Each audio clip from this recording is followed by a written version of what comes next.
یہ وہ رات ہے جس کے اندر اللہ تعالیٰ بنی کلب کی بکریوں کے بالوں سے بھی زیادہ لوگوں کو جہنم سے آزاد فرما دیتا ہے۔ کتابوں میں لکھا ہے قبیلہ بنی کلب عرب کے قبیلوں میں سب سے زیادہ بکریاں رکھنے والا قبیلہ ہے، اور ایسے لوگ جن پر جہنم واجب ہو چکا ہو، اللہ کی رحمت ان پر غالب آئے اور ان کی بھی بخشش کر دی جائے۔ بڑے بڑے گناہ گاروں کی آج کی رات بخشش ہو جاتی ہے، لیکن کچھ ایسے بد نصیب ہیں جن کی آج کی رات بھی بخشش نہیں کی جاتی۔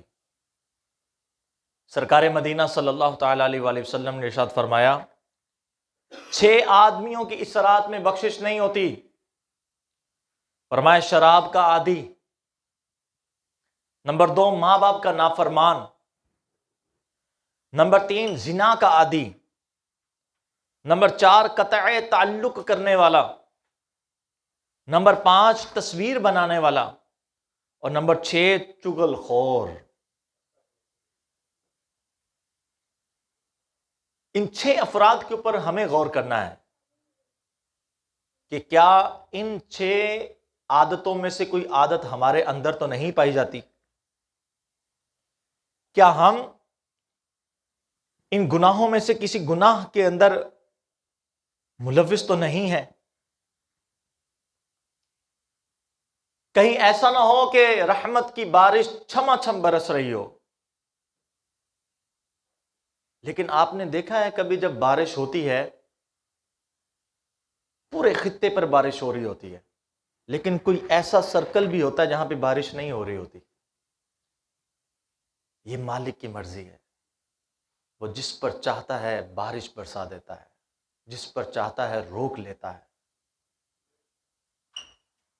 مالک ہوتا ہی وہ ہے جس کی ملکیت میں کامل تمام چیزیں ہوتی ہیں، اس کی دسترت میں ہوتی ہیں۔ آپ کو اور مجھے پتہ نہیں ہے کہ میرا اس رات میں کیا فیصلہ ہوا ہے۔ نہ جانے کتنے ایسے ہوں گے کہ جن کے فیصلے ہو چکے ہیں، ان کو علم نہیں ہے، اور وہ اپنی زندگی دنیا کی پلاننگ کر رہے ہیں۔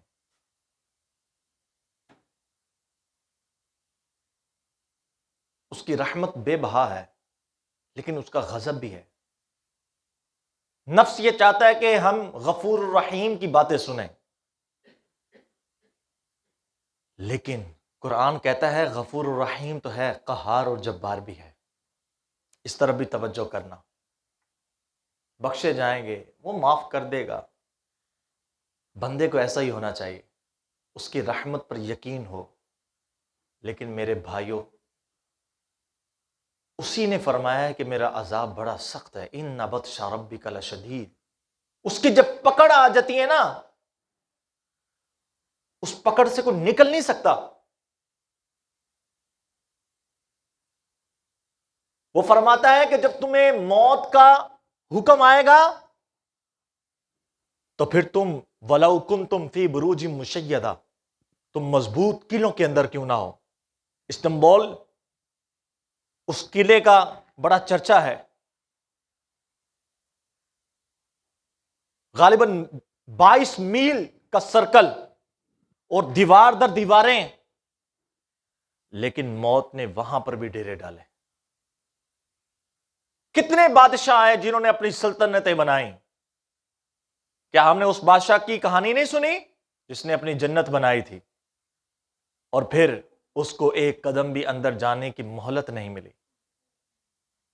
کیا ہم نے اس شخص کا واقعہ نہیں سنا جو اپنی شان و شوکت کے ساتھ اپنے گھوڑے پر شاہی سواری کے ساتھ جا رہا تھا، اور ایک فقیر آیا اور اس نے کہا بادشاہ میری بات سن۔ درباریوں نے کہا تو کس انداز میں بادشاہ سے بات کرتا ہے؟ کہا نہیں، بادشاہ سے بات کرنی ہے۔ بادشاہ پریشان ہوا کہ میری سلطنت میں ایسے کوئی مجھ سے کیسے بات کر سکتا ہے؟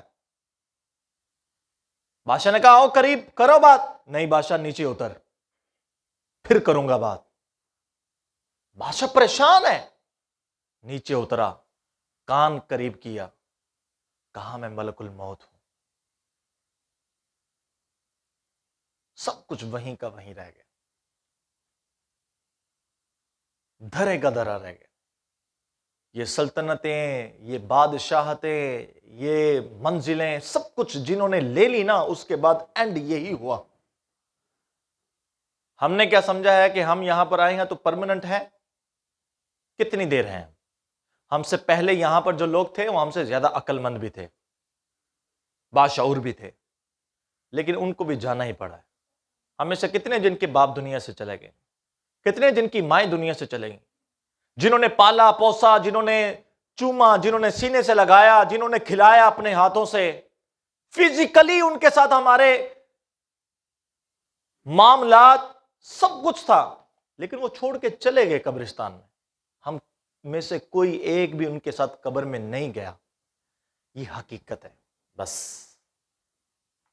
آج کی رات یہ فیصلہ ہوا ہے کہ کس کی قبر تیار ہے، کس کی قبر تیار نہیں ہے.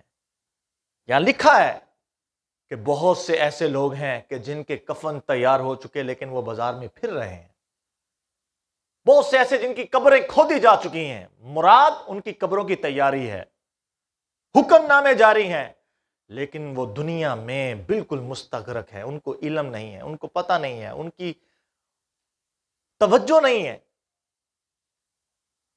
دلا غافل نہ ہو یکدم یہ دنیا چھوڑ جانا ہے، باغیچے چھوڑ کر خالی زمیں اندر سمانا ہے.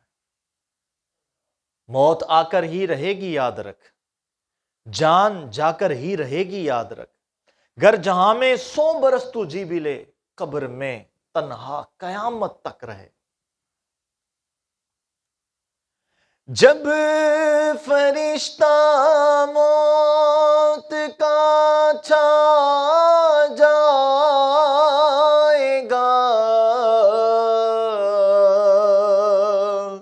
پھر بچا کوئی نہ تجھ کو پائے گا. بڑی بے بسی ہوتی ہے، خدا کی قسم بڑی بے بسی ہوتی ہے. کبھی آپ کے ہاتھوں میں کسی نے جان دی ہے؟ کبھی آپ کے سامنے کسی کی موت ہوئی ہے؟ مجھے آج بھی وہ وقت یاد ہے، میرے والد میری آنکھوں کے سامنے دنیا سے گئے. میں نے بڑی دعائیں کی، میں نے بڑے وظیفے پڑھے، لیکن جب فرشتہ چھا جاتا ہے نا، پھر کوئی نہیں بچا پاتا. وہ کچھ کہہ رہے تھے، زبان ہل رہی تھی، لیکن فرشتوں نے گھیرا لگا دی تھی. ان کی آواز میرے تک نہیں آئی. اس دن سمجھ آ گئی کہ دنیا یہی ہے. جب فرشتہ موت کا چھا جائے گا، پھر بچا کوئی نہ تجھ کو پائے گا. گئے جہاں میں 100 برس تو جی بھی لے، قبر میں تنہا قیامت تک رہے. موت آئی پہلواں بھی چل دیے، خوبصورت نوجوان بھی چل دیے. موت آ کر ہی رہے گی یاد رکھ، جان جا کر ہی رہے گی یاد رکھ. جگہ جی لگانے کی دنیا نہیں ہے، یہ عبرت کی جا ہے، تماشا نہیں ہے. شرابی کی اس رات میں توبہ قبول نہیں ہوتی، معذرت اس کی بخشش نہیں ہوتی. اگر وہ توبہ کر لے تو قبولیت ہے، میرے آقا صلی اللہ علیہ وآلہ وسلم نے فرمایا شراب کا عادی بغیر توبہ مر گیا تو وہ اللہ تعالی کی بارگاہ میں بت پرست کی طرح پیش ہوگا. کتنی ہلاکت ہوگی اس کے لیے. چند گھونٹ کی خاطر اس نے اپنی آخرت تباہ کر لی. ارے کبھی سوچا تو نے کہ تیرے رب نے تیرے لیے شراب طہور رکھی ہے؟ اس مالک نے جنت کے اندر پوری نہریں بہائی ہیں. وہ جنت انتظار کرتی ہے، نبی کے امتی آئیں گے مجھ سے پئیں گے. وہ انتظار میں ہے، وہ غلمان، وہ حوریں، وہ خادمین، کہ کب یہ دنیا کی زندگی تھوڑی سی گزار کر ہمارے پاس آ جائے گی، ہم ان کی خدمت کریں گے. بھائی تھوڑی سی زندگی کے اندر اس پہ کنٹرول کر لو. آگے زندگی کے اندر اللہ نے بڑی برکتیں رکھی ہیں، بڑی برکتیں رکھی. میرے آقا صلی اللہ تعالی علیہ وآلہ وسلم نے ارشاد فرمایا التائب من الذنب کمن لا ذنب لہ. گناہ سے توبہ کرنے والا ایسا جیسے اس نے گناہ کیا ہی نہیں ہے. ہاں اللہ موقع دیتا ہے، اور آپ کو پتہ یہ شب برات بھی ایک موقع ہی ہے.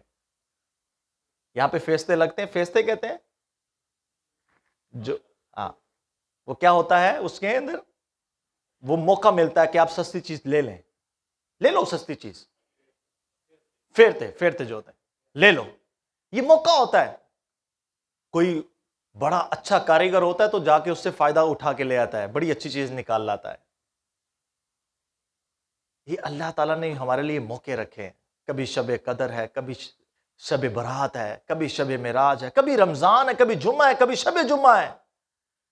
یہ کیوں بنائی ہیں راتیں؟ اس لیے کہ بندے لوٹیں. ارجعی الی ربک، اے نفس مطمئنہ آ جا، ابھی ٹائم ہے، وقت ہے، پھر موقع دیا تجھے. آ جا ایک مرتبہ، پھر موقع ہے تیری طرف. تیرا رب تجھے پکارتا ہے، وہ رب تجھے بلا رہا ہے. میرے بندے تم مجھ سے دور ہو گیا، لیکن کیا ہوا؟ اتنا دور اپنے رب کو بھول گیا. پھر میرے آقا صلی اللہ علیہ وآلہ وسلم نے ارشاد فرمایا کہ ماں باپ کا نافرمان، اس کی بھی اس رات میں بخشش نہیں ہے. وہ رات ہے سب بخشے جا رہے ہیں. آج میسج چلتے ہیں نا، آپ لوگوں نے سوشل میڈیا پہ دیکھے ہوں گے، واٹس ایپ پہ آئے ہوں گے کہ شب قدر، شب برات آ رہی ہے. اگر میں نے آپ کو کوئی دل آزاری کی ہو، اگر میں نے آپ کو کچھ کہا ہو، اگر کبھی ایسا ہو گیا ہو، یوں ہو گیا ہو، وہ ایسا ہو گیا ہو، مجھے معاف کر دینا، مجھے معاف کر دو. ہاتھ جوڑ جوڑ کر معافی ہے. بھئی کس سے مانگ رہے ہو؟ ایک گروپ لیا، اس کے اندر چلا دیا. اس میں تو شاید ایسے لوگ ہوں گے جن سے زندگی میں نہیں آپ ملے. ایک فارمیلٹی کر دی نا. یہ کیا کر رہے ہیں ہم؟ آؤ میں ایک توجہ دلاؤں. کس سے معافی مانگنی تھی؟ کس سے رجوع کرنا تھا؟ ساری دنیا سے معافیاں مانگتا ہے. جس ماں کا دل دکھایا اور اس کے آنسو تیری وجہ سے نکلتے ہیں، اس سے تو نے معافی نہیں مانگی. جانا سب سے پہلے اپنے گھر میں جا اور جا کر اپنی ماں سے معافی مانگ، اپنے باپ سے معافی مانگ. اس کی کتنی نافرمانیاں کی تو نے. وہ باپ جس کے بارے میں رسول اللہ فرماتے ہیں کہ والد کی رضا میں رب کی رضا، والد ناراض تو رب بھی ناراض. فرمایا کہ جو ماں کا نافرمان ہے اس کو تو آخری وقت میں کلمہ نصیب نہیں ہو رہا. مدینے کے اندر کا واقعہ، آخری وقت کلمہ جاری نہیں ہوتا. آقا آپ کی صحبت میں رہتا تھا، کلمہ نہیں جاری ہو رہا منہ سے. حضور گئے، تلقین فرمائی، لیکن زبان سے کلمہ جاری نہیں ہوا. آقا سمجھ گئے اس نے ماں کی گستاخی کی ہوگی. فرمایا ماں کو لاؤ. ماں آئی. کیسے معاملات تھے؟ عرض کی آقا مجھے ستاتا تھا، ظلم کرتا تھا. حضور نے فرمایا اس کو معاف کر دے ورنہ اس کی زبان سے کلمہ جاری نہیں ہوگا. کہنے لگی میں تو معاف نہیں کروں گی. حضور نے فرمایا صحابہ کو حکم دیا جاؤ لکڑیاں لے آؤ، جمع کرو، اس کو جلائیں گے. صحابہ دوڑے. ماں تو پھر ماں ہے، ماں کا کلیجہ منہ تک آتا ہے. کہا آقا میں نے معاف کیا، آپ بھی معاف کر دیں، رب سے معافی دلوا دیں. حضور نے فرمایا اب اس کو کلمے کی تلقین کرو. اب کلمے کی تلقین کی گئی, منہ سے لا الہ الا اللہ محمد رسول اللہ نکل آیا. یہ ماں ہے, اس کا یہ مقام ہے. بھائی تو ٹکے ٹکے کے لوگوں سے معافیاں مانگ رہا ہے, اس ماں سے کیوں نہیں مانگتا؟ ہر ایک کے سامنے جھکتا ہے, اس باپ کے سامنے کیوں نہیں تو محبت اور پیار اور شفقت کا بازو پھیلا رہا؟ بیوی پر روزانہ ظلم و ستم, جاگیر سمجھ کے اس کے اوپر زیادتیاں. ہم نے کبھی یہ نہیں سوچا یار یہ جو نیچے ہے نا, یہ جو ہمارے عقد میں آئی ہے, جس کو اللہ نے ہمارے لیے ایک سکون کا باعث بنایا ہے, یہ جو ہمارے لیے راحت کا سامان بنی ہے, آزمائشیں ہیں, لیکن تمہیں برائی سے بچا رہی ہے, تمہیں زنا سے بچا رہی ہے, تمہاری نظروں کو نیچا کر رہی ہے. یہ اس کے اوپر دوڑ کر چڑھ جاتے ہیں, اس کو تو گاجر مولی کی طرح کاٹتے ہو, اس کے جذبات کو ذبح کرتے ہو, اور لوگوں کے ساتھ بڑا مسکرا کے ملتے ہیں. بڑی محبت سے, بڑا حسن اخلاق کے پیکر ہیں, معاشرے میں بڑی عزت ہے, لیکن گھر جا کے پتہ کرو حضرت کے کارنامے سن کر سر شرم سے جھک جاتا ہے. یار ہم اس کو کیا سمجھتے ہیں, اور اس کے گھر کے اندر کیا ہے؟ کبھی اس کی بیوی سے کسی نے بات کی ہو, جا کے پوچھو یہ کیسا ہے, اس کا اخلاق کیسا ہے, وہ بتائے گی, روئے گی, اس بندے نے میرے اوپر کون سے ظلم نہیں کیے. لیکن لوگوں کے اندر ہم جناب حسن اخلاق کے پیکر اور جناب باعمل تصویر اسلام کا گویا کہ نمونہ ہے. ہم مجھ سے بہتر کوئی نہیں ہے, کانفیڈنٹ ہے, ایجوکیٹر ہے, لیکن جو آج کی رات بھی اپنے والدین اور حق تلفیاں کر رہا ہے. حضور نے فرمایا, ایک حدیث کے اندر یہ بھی فرمایا, جو قطع رحمی کرتا ہے, فرمایا اسی حدیث کے اندر ہے, فرمایا اس کی بھی بخشش نہیں ہوتی. قطع رحمی کیا ہے؟ آپ رشتے کو کاٹیں, آپ توڑیں. اس نے مجھے شادی کے لیے کارڈ نہیں بھیجا تو میں بھی نہیں بھیجوں گا, اس نے مجھے فلاں طریقے سے نہیں بلایا تو میں بھی نہیں اس کو بلاؤں گا, اس نے فلاں جگہ پر مجھے رسپیکٹ نہیں دی میں بھی اس کو نہیں دوں گا. بھائی تم کون سے اسلام میں داخل ہوئے ہو؟ میرے مصطفیٰ فرماتے ہیں مومن وہ ہے اگر کوئی تمہیں کچھ نہ دے تو تم دینا شروع کر دو, اگر وہ محروم کرے تم عطا کرو. مومن وہ ہے. یہ کیا بڑا پن ہے کہ کسی نے نہیں بلایا تو میں بھی نہیں بلاتا, اس کی اکڑ ہے تو میری بھی اکڑ ہے. آپ میں اور اس میں کوئی فرق نہیں رہے گا. قطع رحمی میرے آقا کو بالکل پسند نہیں ہے, اور میں قطع رحمی کرنے والا شخص جو ہے وہ جنت میں نہیں جائے گا. اللہ ناپسند کرتا ہے ایسے بندے کو جو توڑتا ہے. بھائی تم توڑنے والے نہ بنو, آج کی شب ارادہ کر کے اٹھو, انشاءاللہ زندگی میں ہم جوڑنے والے بن جائیں گے, محبتیں پھیلانے والے بن جائیں گے. سب سے پہلے اپنے گھر سے آغاز کریں, اپنے گھر والوں کے اندر دیکھیں کہاں کہاں ٹوٹے ہوئے ہیں, وہاں پر جوڑنے کی کوشش کریں. آپ بھول جائیں پیچھے کیا ہوا تھا. بڑا مشکل کام ہے, انا مارنا بڑا مشکل کام ہے, کوئی بات نہیں, اب کر کے دیکھیں, کوشش کریں, پھر دیکھیے گا آپ کو کتنا سکون ملتا ہے. زندگی کا الگ ہی انداز آپ کا ہوگا. حضور نے فرمایا قطع رحمی کرنے والے کو آج کی رات نہیں بخشا جائے گا. یہ وہ شخص ہے. پھر میرے آقا نے فرمایا زنا کا عادی, زنا کار تو ہوتا ہے, زنا کا عادی کیا ہوتا ہے؟ اس کی ڈیفینیشن میں اگر بتا دوں, زنا کا عادی یہ نہیں کہ جو بندہ ہر روز زنا کرے وہ زنا کا عادی ہے, نہیں, بلکہ علماء نے لکھا کہ جس شخص کو جب بھی موقع ملا اور اس نے زنا کا عادی ہے, موقع مل جائے اور پھر بھی باز رہے, اس کا بڑا ہی نام ہے. میں تفسیر پڑھ رہا تھا, کمپلیٹ لینتھی واقعہ, لیکن میں شارٹ کروں گا اور آپ کا ایمان تازہ ہوگا. ایک بزرگ تھے, غالباً بغداد کے یا بصرہ کے تھے. تفسیر کے اندر میں نے پڑھا ان کا واقعہ, لکھا ہوا تھا کسی آیت کے تحت. وہ کسی کپڑے کی دکان پہ کام کرتے تھے. یہ عطر والے, خوشبو والے بزرگ معروف تھے.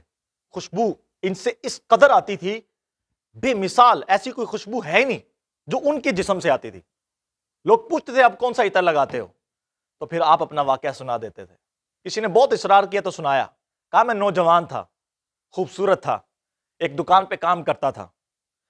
وہاں پر ایک امیر زادی آئی اور اس نے آ کر سامان خریدا